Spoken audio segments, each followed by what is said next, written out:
all the scholars have said.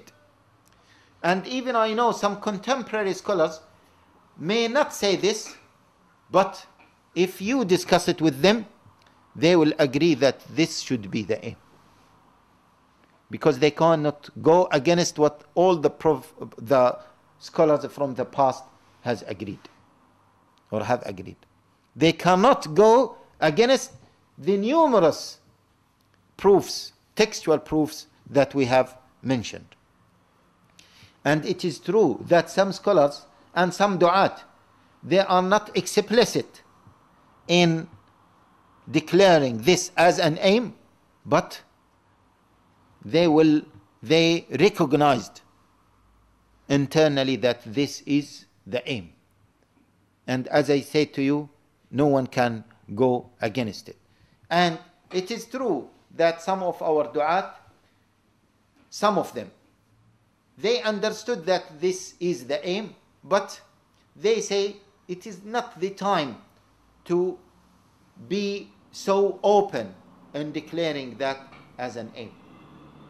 And I agree that it might not be the time to declare that as the aim, but because unfortunately some other du'at started to negate that as an aim, then some du'at has to clearly say that, listen, enough is enough, this is our aim and no one can go against that aim.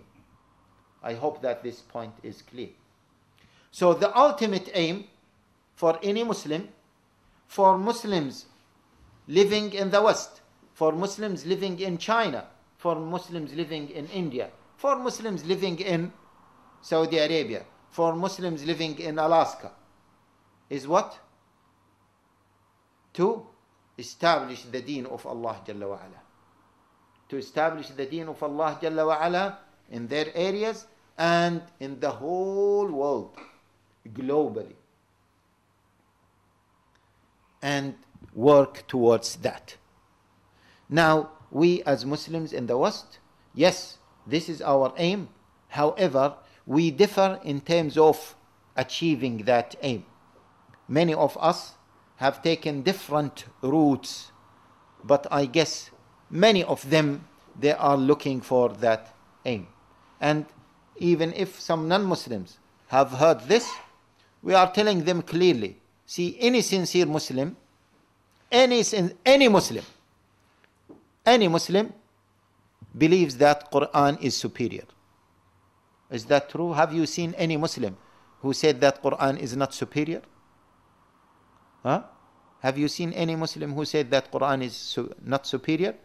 Today, the Pope Benedict, he said that either him or the Vatican, either today or yesterday, he said that it is very, very difficult to have a dialogue with Muslims. Why? He said because Muslims believe that the Quran is superior and it is a divine text.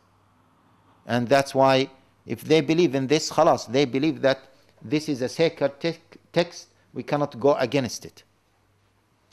And all Muslims believe in this. The one who believe in contrary to that, the one who doesn't believe that Quran is superior, he is kafir. He has left the fold of Islam by consensus, and no one can compromise on this. So if you believe that Quran is superior, then you believe that adultery and fornication is haram, is a crime.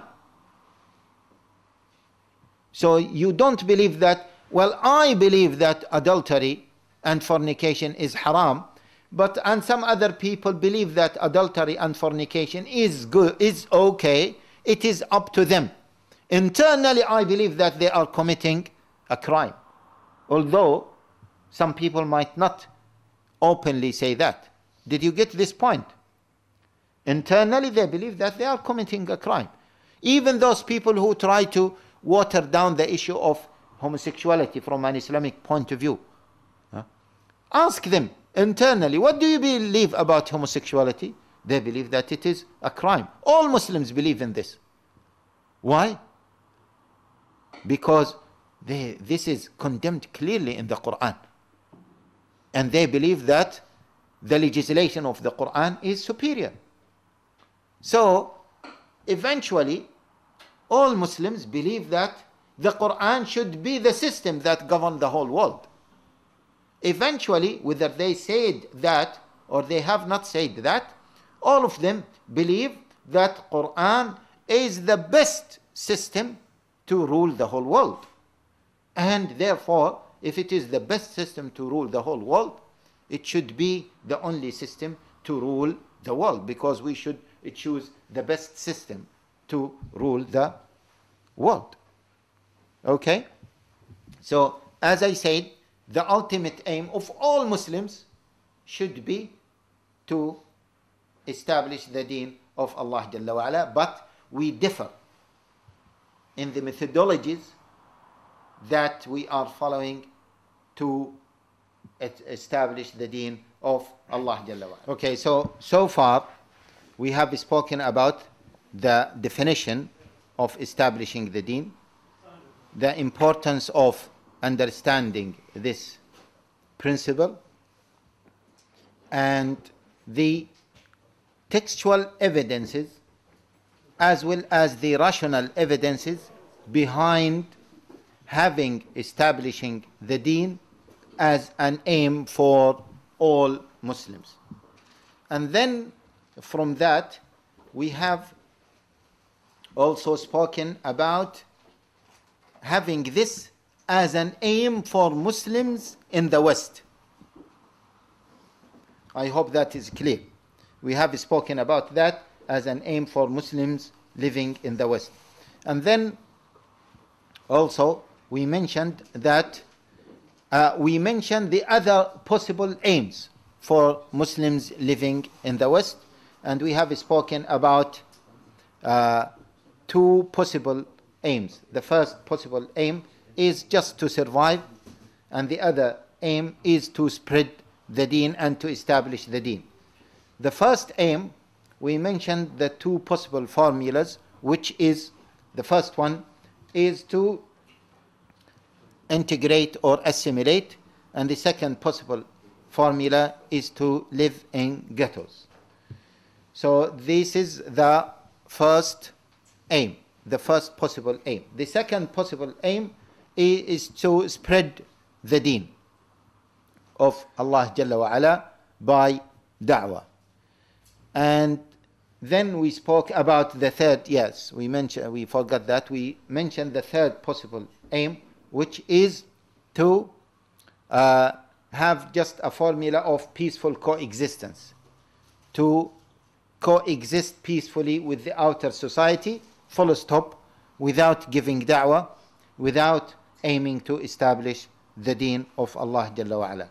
And we said that the best aim, is not the best aim, the aim that is an obligation upon us is to establish the deen of Allah Jalla wa Ala. Establish the deen of Allah Jalla wa Ala in the globe and in the West, at least working towards that aim.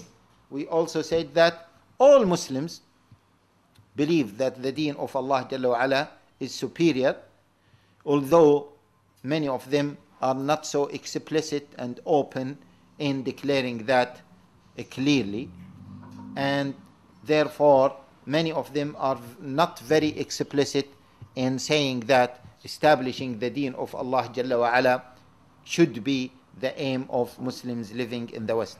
However, if you do question them, you find that they believe internally in this principle.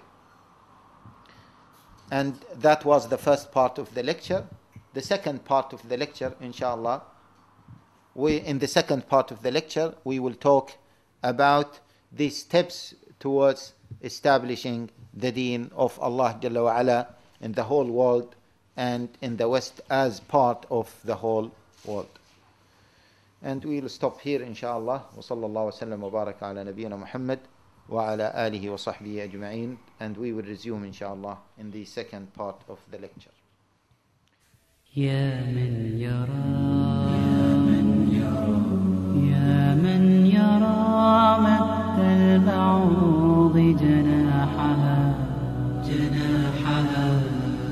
في ظلمة الليل البهيم الأليل يا من يرى ويرى مناق عروقها في نحرها والمخ من تلك العظام النحل